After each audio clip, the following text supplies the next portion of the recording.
Okay, so I want to imagine that a friend and I have managed to rent a flat. We're both working, we're earning enough money to pay for it, but at the minute I'm living at home and I'm maybe getting my clothes washed for me, maybe I can help them out a bit. I'm thinking about things like if I'm working and I need a uniform, I'm going to need to iron that uniform. I'm going to need somewhere to cook food. I'm thinking about learning to cook some stuff, but I'll definitely need a microwave to get me going at the beginning. So what can I expect to see? Will there be things like microwaves and wash machines in this flat that I'm gonna rent? Well, there are a few options. There are furnished and unfurnished flats. The unfurnished flats, quite a number of them nowadays do have the white goods, the basic cooker, washing machine, fridge or fridge freezer. The furnished, we have fully furnished and we have partially furnished. The partially furnished are having your bed, your bedside cabinets, your sofa, table, things like that.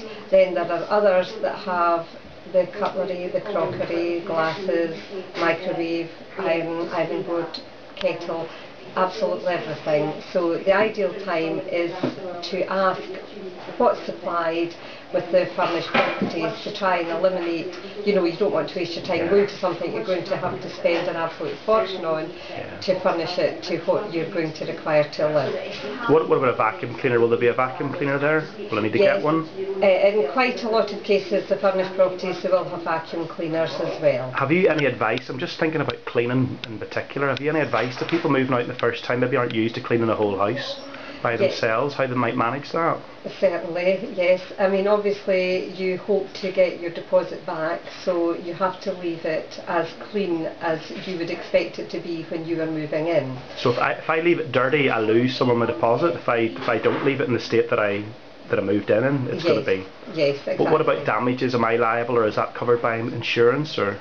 No, you would be liable for damages also. So again, you are given assessments of the condition of the property when you take it on. You hope that after a 6-month tenancy there would be very little variation. If you've been there for 2 years, there's obviously an element of wear and tear in the property. However, wear and tear is not dirtiness. The areas that are particularly difficult that we have problems with are the ovens, the grills that people's forgotten to clean, insides of microwaves, fridges, fridge freezers. These are the most common ones that have a discrepancy with. Okay, now what if something goes wrong? What if I come down one day and my tap doesn't work?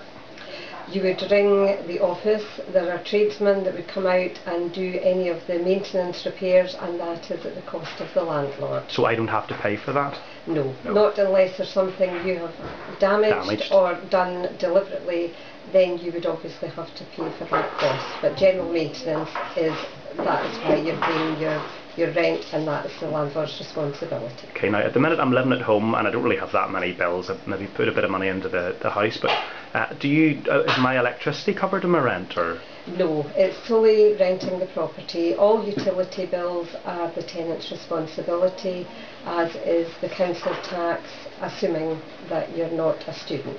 What's council tax?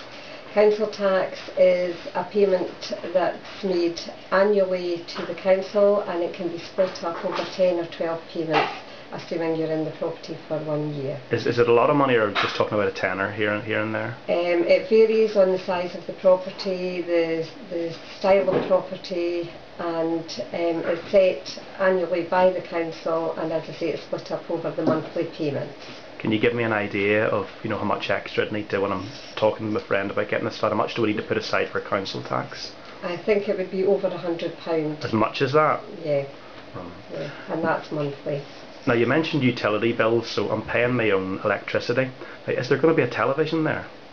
No, in most cases there are not, but there are rare occasions when there's one fitted to a wall, which the landlord obviously won't take away. The television licence is the responsibility of the tenant, because obviously the tenant is the person that's using that facility. Now that's the licence, that's the one that goes to the BBC, but what about if I want to get in Sky Sports and things? Is that possible to do in every flat, or? Not in all flats. There's a lot of properties in the centre of town that actually have restrictions and not allowed satellite dishes. But you have to find out from the landlord if they are able to have that facility, and again the cost for that would be the tenant's responsibility. There's obviously an option in the town where there's not the facility to have a satellite dish for cable television, but again permission has to be granted from the landlord because it entails drilling holes in the building internally and externally.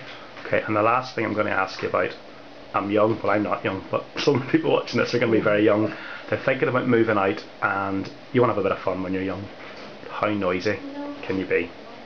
Well, that is one of the ones that's very difficult. You may have heard about antisocial behaviour. There was legislation brought in and it's all done through landlord registration and the council.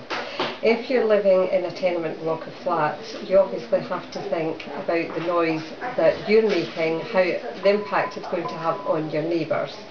During certain hours, a noise level is acceptable. During late parts of the evening, 2 and 3 in the morning, you don't want a big raging party on a Thursday night when the person below is getting up at 5 to go to work in the morning. Obviously, how you are being treated by your neighbours is how you'd expect to treat your neighbours for a nice harmonious atmosphere. Thank you very much. Thank you.